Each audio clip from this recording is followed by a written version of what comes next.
menggali dari perspektif yang beda. Kita perluas lagi sudut pandang kita mengenai persoalan ini bersama dengan akademisi UIN Raniri Banda Aceh, Ajidar Matsya. Assalamualaikum, selamat malam Pak Ajidar. Waalaikumsalam warahmatullahi wabarakatuh. Pak Ajidar, kita sudah dengar sedikit banyak apa penjelasan dari pecinta hewan mengenai kasus ini. Tapi kalau Bapak kasih perspektif lain, sebetulnya apa sih Pak di balik ini semua? Betulkah bahwa semata-mata ini hanya adalah arogansi untuk mempertahankan yang namanya wisata halal itu? Baik, pertamanya kita harus menerima dulu bahwa Aceh itu punya kekhususan, yaitu kekhususan melaksanakan syariat Islam di Aceh. Ya. Termasuk di wilayah Pulau Banyak Singkil. Terkait dengan anjing dalam perspektif masyarakat Muslim di Aceh itu sudah jelas bahwa anjing itu hukumnya haram secara qat'i, dan kemudian anjing itu dikategorikan sebagai najis mughalladhah. Konsekuensinya adalah tidak dibenarkan memelihara anjing bagi warga Muslim. Kemudian anjing itu tidak disebutkan sebagai harta. Kemudian konsekuensinya lagi anjing itu tidak boleh diperjualbelikan. Terkait dengan keberadaan anjing di Aceh, ini bukan kali ini. Sejak dari dulu anjing di Aceh itu sudah ada. Bahkan ada warga Muslim yang memelihara anjing di sekitarnya. Cuma saja mereka memelihara anjing itu dengan tujuan tertentu. Misalnya anjing itu untuk mengawal peternakan misalnya, ataupun untuk menjaga rumah misalnya. Tetapi dibatasi, tidak boleh berkeliaran di luar daripada lokasi tersebut. Nah, itu dalam hukum Islam. Kemudian kalau dilihat dari perspektif kearifan lokal, di mana Pulau Banyak Singkil hari ini merupakan salah satu destinasi wisata halal. Wisata halal artinya adalah semua layanan termasuk fasilitas itu harus semuanya suci dan halal.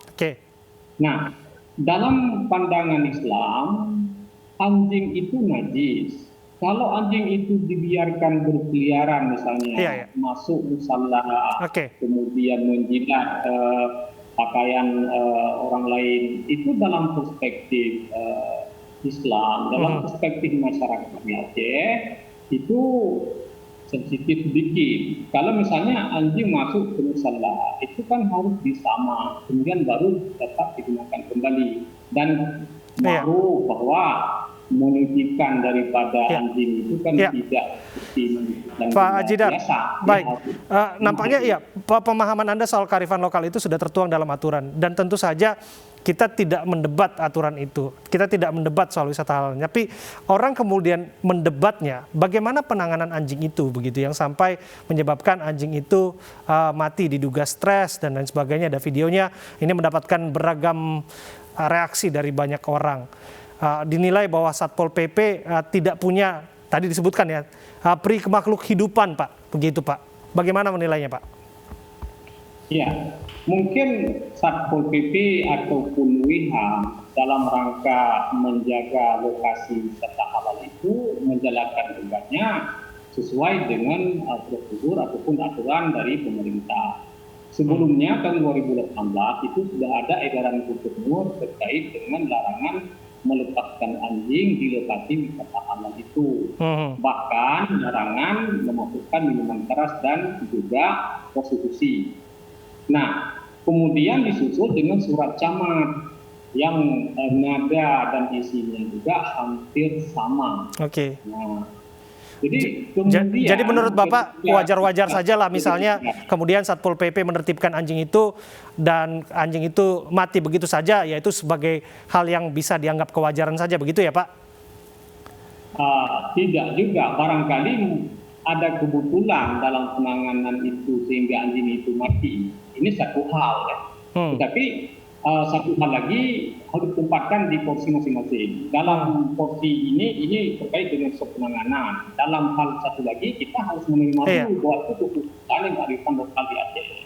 Iya. Kalau misalnya kita warga negara di mana saja kearifan lokal itu kan perlu dihargai, kan begitu. Nah, masalah penanganan itu satu hal, itu satu porsi yang memang harus dibahas secara khusus. Tentu, Pak. Yang penting di sini kita dihukum kaitkan dengan Aceh karena melaksanakan syariat Islam sehingga siapapun tidak boleh memelihara anjing termasuk Muslim. Dan kemudian karena Aceh punya keputusan Islam yang sedang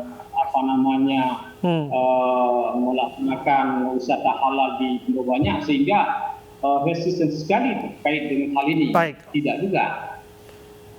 Sebelum ini masyarakat pun sebenarnya sudah menyampaikan komplain terkait dengan keberadaan anjing-anjing yang berkeliaran itu. Kalaupun tidak dikait dengan syariat Islam, kalaupun tidak dikait dengan kearifan lokal, secara sosial saja kalau sudah terganggu itu, ini kan jadi masalah. Nah, ini yang harus diterima dulu. Masalah dengan penanganan itu masalah satu. Persis Pak.